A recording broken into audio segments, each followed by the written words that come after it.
Ni secara dasarnya amat mudahlah.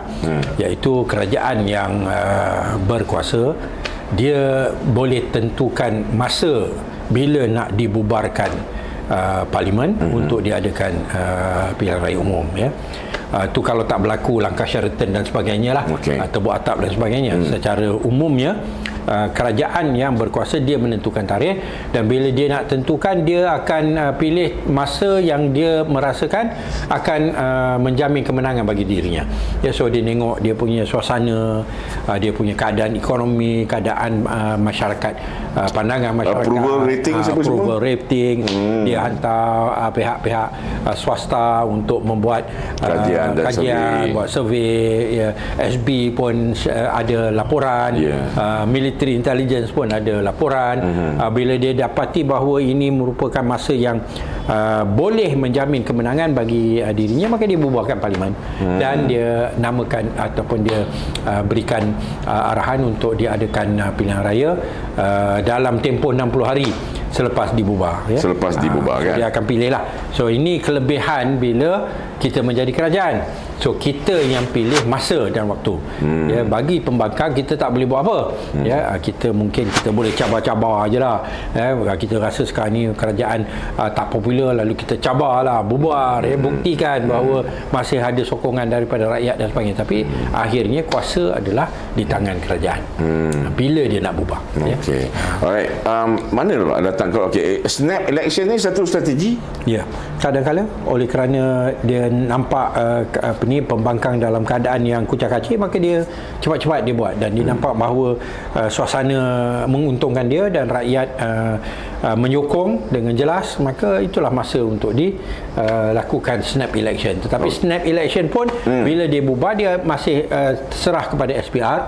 Akhirnya paling kurang pun sebulan. Paling kurang sebulan, paling cepat sebulan, paling lama 60 hari juga. Tak ada snap sangat pun. Betul, ya. Taklah snap sangat. Tak ada snap sangat. Hari ni bubar, besok buat. Adalah masa nak buat apa semua tu, kan.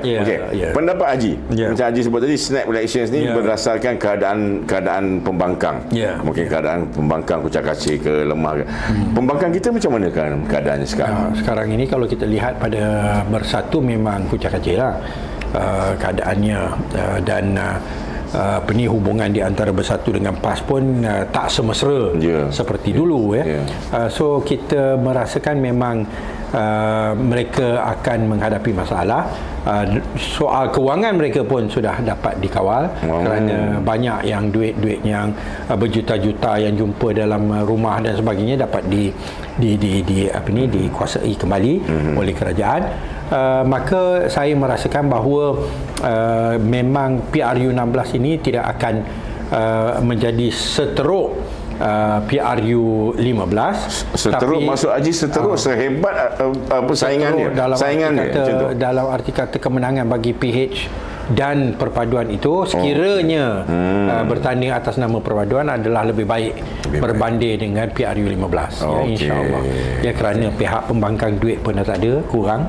Dan kita tak boleh nafikan lah, saya rasa pembangkang pun tak boleh nafikan bahawa bila mereka menjadi kerajaan, semasa dibubarkan parlimen untuk diadakan PRU 15 itu, kewangan mereka mantap, dengan macam-macam punya program di mana duit berjuta, berpuluh juta, ratus juta ada disimpan di rumah, ya. Dan itulah yang menyebabkan kemenangan yang luar biasa yang dicapai, kerana mereka mampu untuk menggerakkan jentera penyokong mereka dengan begitu berkesan, kerana semua dah ada duit, dan diberikan duit itu dikatakan bukan rasuah tapi sedekah. Itulah. Beri pengundi, ya. Dia beri pada pengundi, dia minta angkat sumpah, wallahi wa billahi, ya, saya undi PAS, barulah dapat duit.